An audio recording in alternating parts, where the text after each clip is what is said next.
Good day, children. Silk Route, the 8th chapter in the Hornbill text, is an interesting and informative chapter that takes you on a sojourn to Mount Kailash, a 6,638 high peak in the Kailash range. It has a lot of religious significance as it is considered sacred in 4 religions: Hinduism, Buddhism, Jainism, and Bon, a Tibetan religion.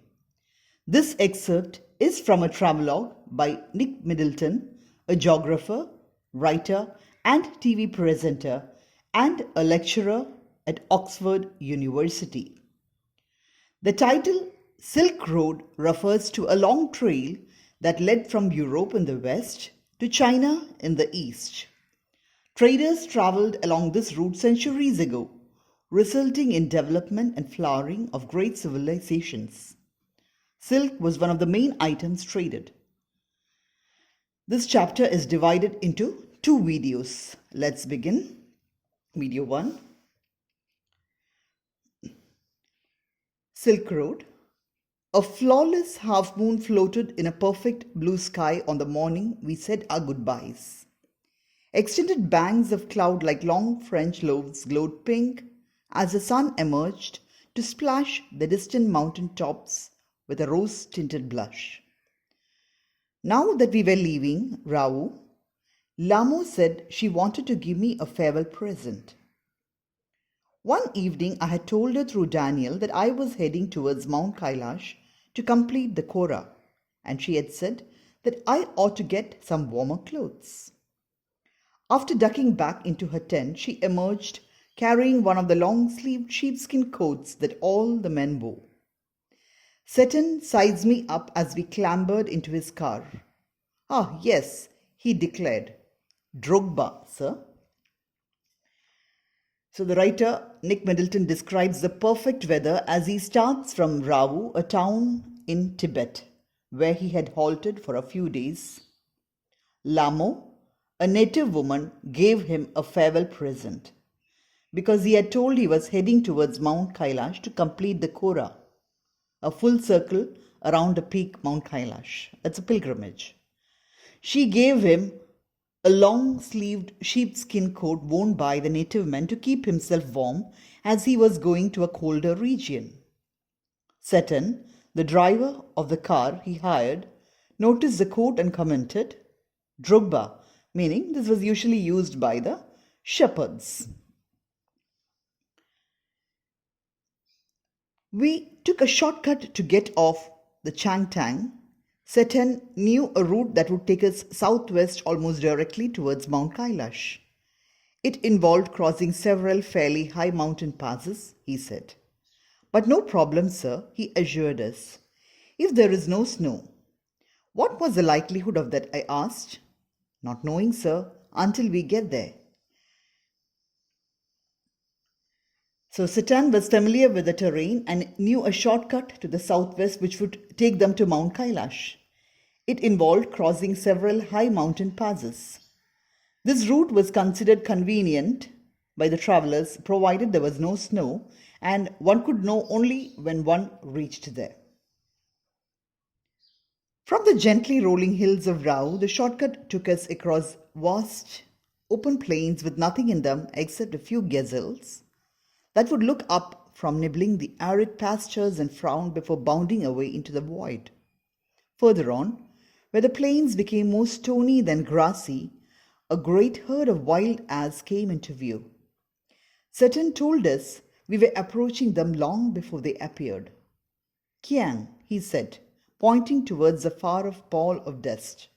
When we drew near, I could see the herd galloping en masse, wheeling and turning in tight formation as if they were practicing maneuvers on some predetermined course.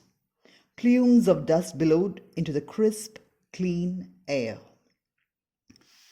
The hills of Ravuna disappeared from their sight, and this route had more of vast open plains with nothing much to see except a few gazelles, also called antelopes, who were nibbling the grass and ran away into the emptiness on seeing the vehicle passing. Soon the plains became stony, then grassy, and even before they came into sight, Saturn had speculated the herd of wild ass or kyang, as they are called in the native language, coming in their direction with a pall of dust. They galloped by covering the area in dust. As the hills started to push up once more from a rocky wilderness, we passed solitary drogbas tending their flocks, sometimes men, sometimes women. These well-wrapped figures would pause and stare at our car, occasionally waving as we passed. When the track took us close to their animals, the sheep would take evasive action, veering away from the speeding vehicle. So the drive now became steep, and as they continued, they noticed drogbas or shepherds, or also called pastoral nomads, tending their sheep. A passing vehicle was an unusual sight, and so they would stare or wave. The sheep were startled and would veer when the vehicle passed close to them.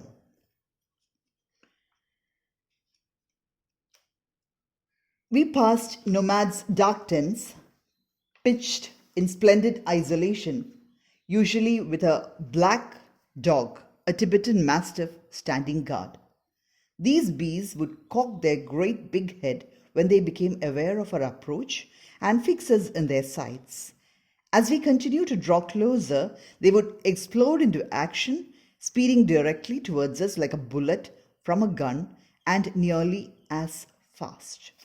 These shaggy monsters, blacker than the darkest night, usually wore bright red collars and barked furiously with massive jaws. They were completely fearless of our vehicle, shooting straight into our path, causing Saturn to brake and swerve. The dog would make chase for 100 meters or so before easing off. Having seen us off the property, it wasn't difficult to understand why ferocious Tibetan Mastiffs became popular in China's imperial courts as hunting dogs brought along the Silk Road in ancient times as tribute from Tibet. So the writer passed the nomad's dark tent, pitched in isolated places and guarded by a Tibetan Mastiff, a huge black dog with a big head. They would become aggressive as the vehicle passed by and charge towards the vehicle. These animals were jet black, usually with a bright red collar, and barked ferociously with a massive jaw. The writer is convinced that it is because of these qualities that Tibetan Mastiffs were used as hunting dogs in Chinese imperial courts. By now, we could see snow-capped mountains gathering on the horizon. We entered a valley where the river was wide and mostly clogged with ice, brilliant white and glinting in the sunshine. The trail hugged its bank, twisting with the meanders as we gradually gained height and the valley sides closed in. The turns became sharper and the ride bumpier. Sitting now in third gear as we continued to climb. The track moved away from the icy river, laboring through steeper slopes that sported big rocks daubed with patches of bright orange lichen. Beneath the rocks, hunks of ice clung on in the near-permanent shade. I felt the pressure building up in my ears, held my nose, snorted, and cleared them. We struggled around another tight bend and Saturn stopped. He had opened his door and jumped out of his seat before I realized what was going on. "Snow," said Daniel as he too exited the vehicle, letting in a breath of cold air as he did so. As they entered the valley, they could see snow-capped mountains, and the river was wide but mostly blocked with ice that was sparkling in the sunshine. As they moved ahead on their upward track, the turns became sharper and the ride bumpier. The rocks around were covered with patches of bright orange lichen, and under the rock, hunks of snow was hanging. Pieces of snow was clinging onto it. The narrator felt the pressure building up in his ears, so he held his nose, snorted, and cleared them. Just then, Seton stopped. Seton and Daniel was a person who was escorting the narrator to his next stop before darshan. Both of them got out of the vehicle to check.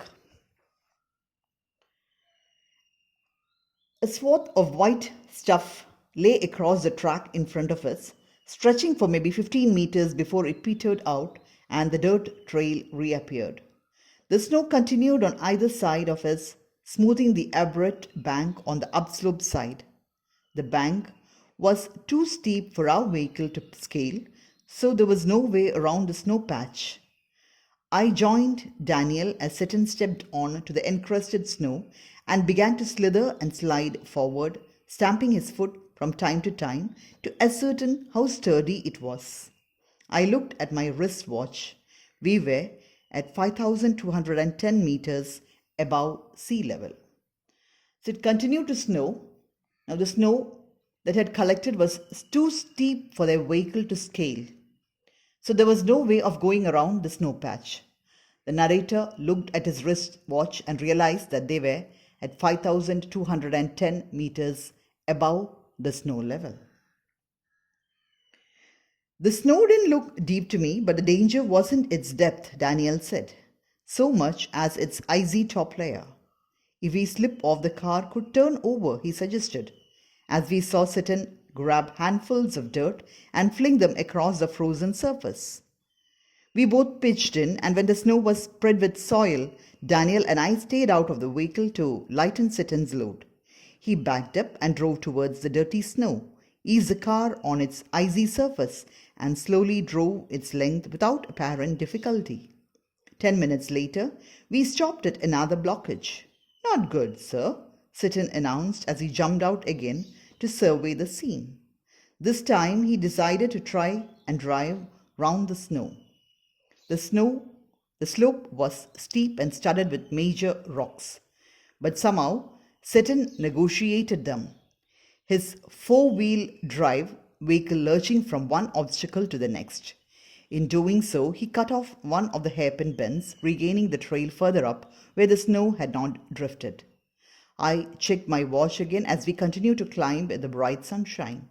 We crept past 5,400 meters and my head began to throb horribly.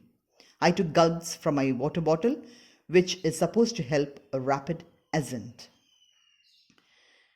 So, the snow didn't look too deep, but the danger was that if the car slipped, it could turn over.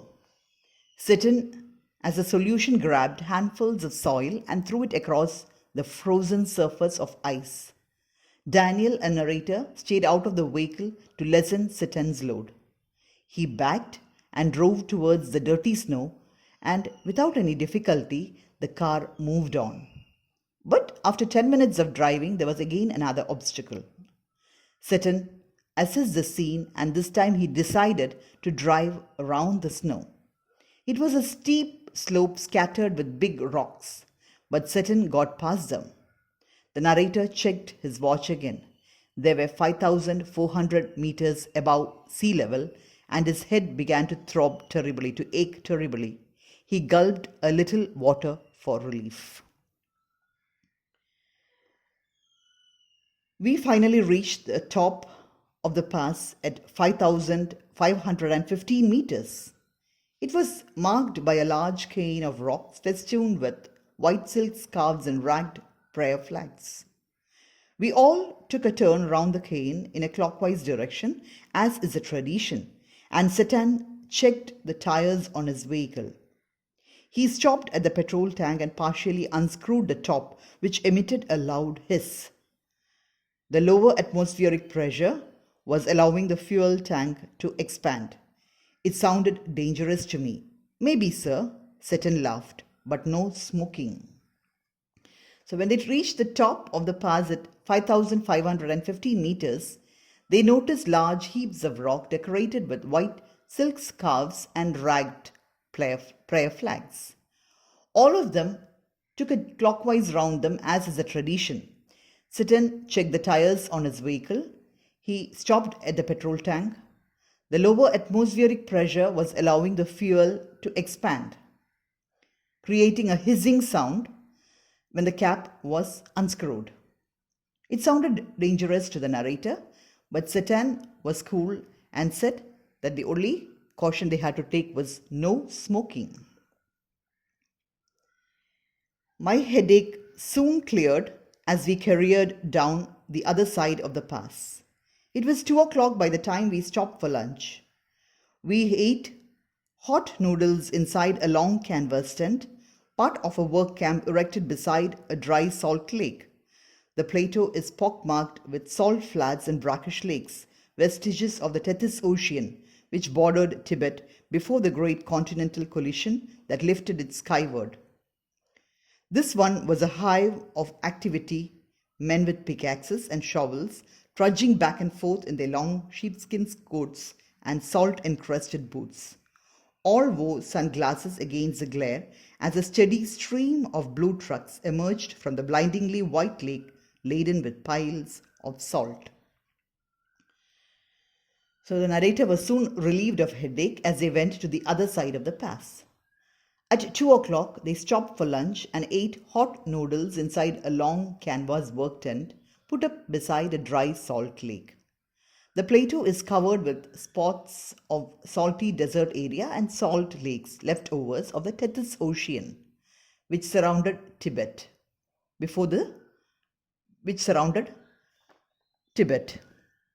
Here, there was a lot of activity. Men with pickaxes and shovels were moving around wearing long sheepskin coats and salt-covered boots. All of them were wearing sunglasses to get protected from the bright light of the trucks as they came laden with piles of salt. By late afternoon, we had reached the small town of Hor, back on the main east-west highway that followed the old trade route from Lhasa to Kashmir. Daniel, who was returning to Lhasa, found a ride in a truck, so Seton and I bade him farewell outside a tire repair shop. We had suffered 2 punctures in quick succession on the drive down from the salt lake, and Seton was eager to have them fixed since they left him with no spares. Besides, the second tire he had changed had been replaced by one that was as smooth as my bald head. So by late afternoon, they reached a small town named Hor, back on the main east-west highway that followed the old trade route from Lhasa to Kashmir. Daniel took a ride in a truck and went back to Lhasa. Seton and the narrator bade him farewell, and Seton was busy in getting the punctured tires fixed as there was no spares left for him.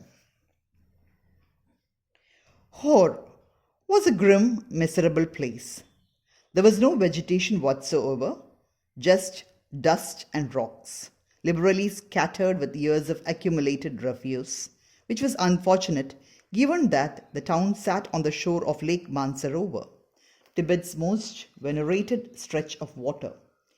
Ancient Hindu and Buddhist cosmology pinpoints Mansarovar as the source of 4 great Indian rivers: the Indus, the Ganges, the Satluj, and the Brahmaputra. Actually, only the Satluj flows from the lake, but the headwaters of the others all rise nearby on the flanks of Mount Kailash. We were within striking distance of the great mountain, and I was eager to forge ahead. So now here is a description of Hor. It says that Hor was a gloomy place covered with dust and rocks. And it was devoid of vegetation. It was scattered with a lot of garbage that had gathered over the years.